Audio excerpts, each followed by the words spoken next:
Blackpool, nord-ouest de l'Angleterre.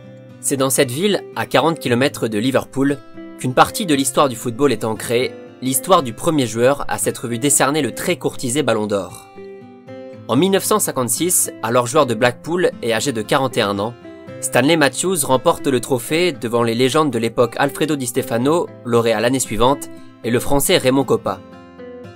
L'ailier droit anglais, surnommé le sorcier du dribble, fut l'un des premiers joueurs à populariser le concept de feinte, de crochet, en ayant fait de celui-ci sa principale qualité et l'essence même de son jeu vers l'avant.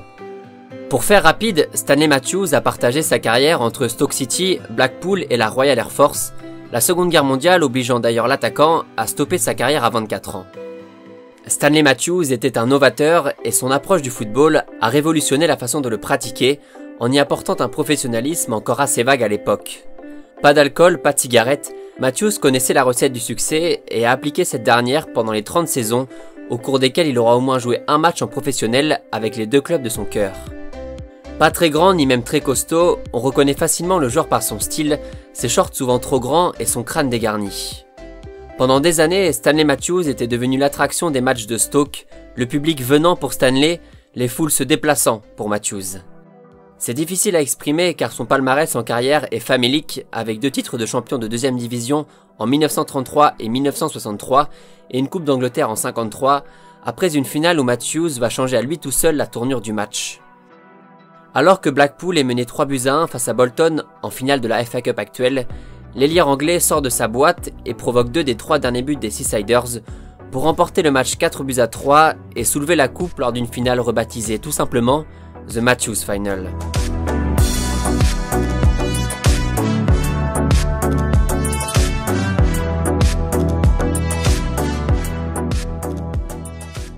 Deux fois joueur anglais de l'année à 15 ans d'intervalle, l'ailier droit a joué près de 830 matchs dans sa carrière, dont une petite cinquantaine sous les couleurs de l'Angleterre, avec en point d'orgue son Ballon d'Or en 1956, après une très belle 2e place de Blackpool en championnat.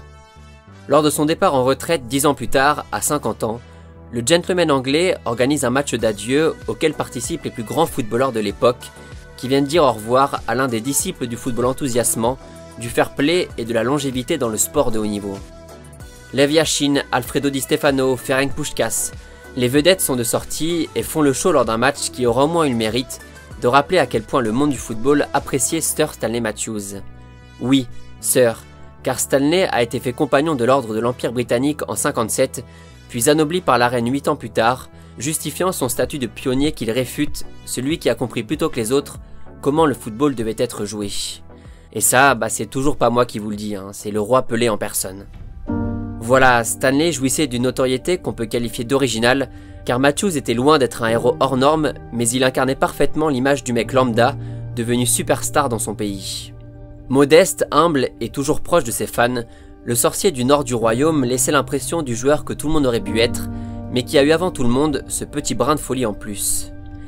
Et dans une ère d'aujourd'hui où les statistiques sont devenues reines, où l'on compare au but près les performances entre deux joueurs, il faut rappeler que les stars d'antan, très loin de tout cela, transportaient les foules avec de simples feintes intérieures-extérieures dans des stades combles qui vibraient sur chaque accélération du génie anglais.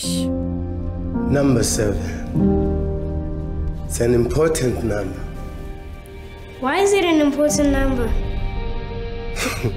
My friend, that one is quite a story. Et après sa carrière, Sir Stanley Matthews avait décidé de partir chaque été en Afrique pour former et accompagner des centaines de joueurs africains dans leur passion, en créant même à Soweto son équipe des Stansmen, les hommes de Stan. Adoubé par sa majesté, adulé par les fans et reconnu mondialement pour son talent inné, le sorcier n'avait pas besoin de dire qu'il était une légende pour que tout le monde comprenne qu'il en était vraiment une. Sir Stanley Matthews is one of the greatest athletes of all time. Quite simply, he was a legend. What Matthews brought was a level of trickery and skill and amazement. The Messi of his day, Stanley Matthews is one of the great heroes of this country.